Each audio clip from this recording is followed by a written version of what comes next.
बरेच शेतकरी आज खजुराची, नारळाची वगैरे लागवड करत असतात. तर अशा वेळेस आपल्याला आपल्या शेतामध्ये अशा प्रकारचा प्रादुर्भाव आपल्याला तिथे दिसायला मिळतो की आपले जे शेंडे आहेत, शेंडे किंवा ज्या फांद्या आहेत त्या अशा पद्धतीने आपल्याला वाळलेल्या दिसतात.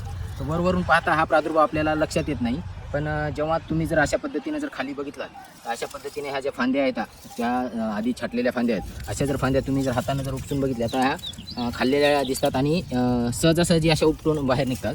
तर अशा पद्धतीच्या फांद्या काढल्यानंतर जर तुम्ही आतमध्ये जर बघाल तर ही अशा पद्धतीची आळी जी आपल्याला शेतामध्ये त्या झाडाच्या आतमध्ये खोडामध्ये आपल्याला दिसते. तर ही आहे सोंड्याभुंगा, म्हणजेच इंग्रजीमध्ये त्याला रेड पाम विविल असं म्हणतात.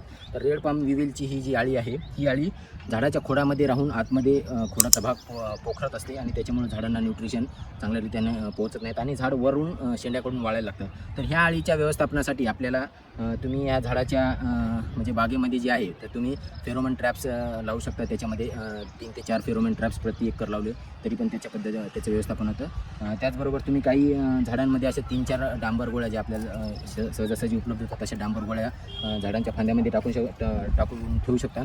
त्याचबरोबर तुम्ही प्रोफेनोफॉस अधिक सायपरमेथ्रिन जे बाजारामध्ये प्रोफेक्स सुपर या नावानं जे कीटकनाशक मिळतं किंवा क्लोरॅन्ट्रानिलिप्रोल जे कोरेजन नावानं जे बाजारामध्ये कीटकनाशक मिळतं, तर याची जर आपण नियमित 8-10 दिवसाला जर आळवणी केली तर ह्या आळीचा चांगल्या पद्धतीने व्यवस्थापन होतं. त्याचबरोबर असा जो पूर्ण डॅमेज भाग जो आहे म्हणजे चोथा केलेला जो भाग आहे या सर्व फांद्या आपल्याला व्यवस्थितरित्या काढून घ्यायच्यात आणि जिथं कुठं आपल्याला खोडाला मेन छिद्र दिसेल त्या छिद्रामध्ये आपल्याला लोखंडी गज किंवा तार टाकून आतमध्येच आळ्यांना मारून त्या छिद्रामध्ये सुद्धा आपल्याला कीटकनाशकाचं द्रावण जे आहे ते तिथं सोडायचं आहे.